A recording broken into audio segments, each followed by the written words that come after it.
The tactical display bled red with hostile signatures, a tight net closing around the civilian convoy. They were outgunned, outmaneuvered, seconds from total structural failure. Marcus Vance stared at the impossible math, thumbed the smooth obsidian crest embedded in his wrist, and opened an unencrypted channel to an alien empire.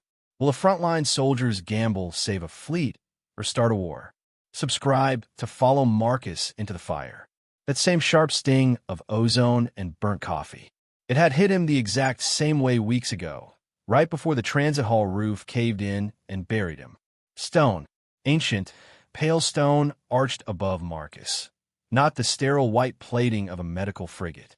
Consciousness dragged him back to the waking world, his ribs throbbing with a dull, rhythmic ache.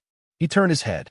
Sitting beside his bed was Queen Kilia of Ethelgard, her posture impossibly still, her dark royal robes absorbing the room's sparse light. Beside her sat Princess Ilera, a small, pale-haired child gripping the edge of his mattress. "You are awake," the queen said. Her voice carried the quiet authority of shifting tectonic plates. "This is acceptable." Marcus tried to sit up. His muscles refused. He remembered the structural collapse on the station, the screaming metal. He should have stayed anonymous. He could have just... But the kid had been looking right at him, frozen under falling debris. "You've been sitting there." Marcus rasped, his throat dry. "For 3 cycles," Kelia replied seamlessly. "It is our way. You step between my daughter and death. We do not let such debts go unwitnessed." The royal physician, Valen, cleared him a week later. The alien's elongated fingers moved over Marcus's healed fractures with clinical detachment. "You are physically repaired, Commander Vance," Valen noted, picking up a diagnostic slate. "Politically, however, your situation is far more complex. The Queen's vigil is a public declaration. You are now family adjacent, protected by the crown." Marcus hated the sound of that. He was a frontline soldier. He worked in the mud and the noise. He didn't belong in palace politics. Later, in the high-altitude gardens of the Spire, Kelia confirmed his fears. The wind bit through Marcus's uniform jacket, a stark contrast to the stifling heat of his ship. Princess Ilera walked up to him, holding out a small, heavy object, an obsidian circlet, forged into a wearable crest. "So you remember," the young princess said, pressing the cold stone into his palm. Marcus looked at the intricate carvings. "I won't forget." Kelia stepped closer.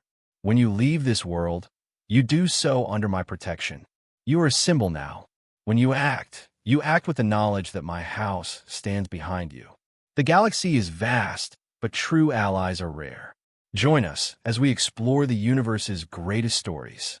Departure offered no relief. Marcus returned to the fleet, slipping back into the rigid structure of military command. But the slightly frayed edge of his uniform sleeve rubbing against the pristine, cold stone of the crest on his wrist was a constant, heavy reminder of the eyes watching him from across the stars. The distress signal hit their sensors 2 weeks into a routine patrol. A civilian refugee corridor, overwhelmed by a highly organized mercenary blockade. Marcus stood on the bridge, watching the tactical display paint a grim picture. Hostile ships maneuvered with terrifying precision, which meant the mercenaries were they were waiting for the convoy to drop shields before tearing them apart. His captain issued rapid orders, but the numbers were impossible. They were sending a single, lightly armed cruiser against a private armada. The math was cruel, and it was final. The captain's voice crackled over the comms, tight with the kind of controlled panic that only comes when the shields are at 5%. Marcus didn't look at the readout. He didn't need to. He could feel the vibration of the hull through his boots, a rhythmic shudder that felt less like a ship and more like a dying pulse. The mercenaries moved in for the kill. Marcus raised his wrist. The obsidian crest caught the harsh, flickering emergency lights of the bridge, its surface sucking in the red glare of the alarm. He pressed his thumb to the center. He didn't ask for permission. He didn't wait for a protocol that no longer applied to a man who was family adjacent to a crown. "Ethelgard High Command," Marcus said, his voice flat and unervingly calm. "This is Marcus Vance. I am declaring a state of extremity. The debt is invoked." The silence on the bridge was absolute. Even the captain froze, his hand hovering over the fire control toggle. The response was not a voice. It was a tear in the fabric of the local space. 11 Ethelgardian dreadnoughts dropped from hyperspace with a synchronized roar of displaced atoms, their silver black hulls dwarfing the mercenary fleet as they formed a perfect, impenetrable wall between the predators and the refugees. The mercenaries didn't even fire. They couldn't.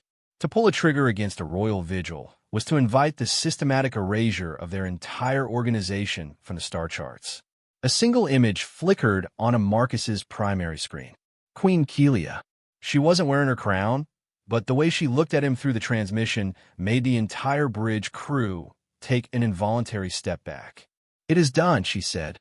Later, the spire of Ethelgard felt different. The air was colder, or perhaps Marcus was just more sensitive to the weight of the stone arches pressing down on him. He found Kelia in the same garden where he had first received the crest. She was looking out over the frost-covered valley, her hands tucked into the heavy folds of her robes. "You used to bond," she noted. "I had to," Marcus replied. They were civilians.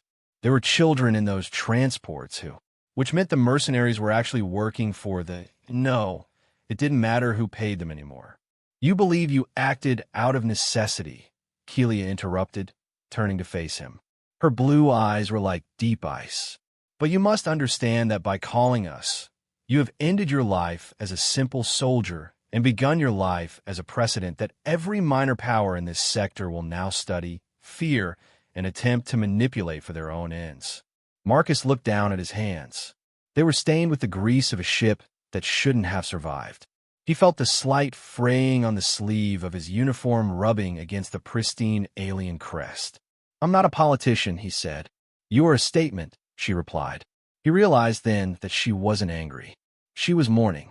She was mourning the invisible man he used to be, the one who could run into a collapsing building because it was the right thing to do, not because it was a calculated move by galactic power.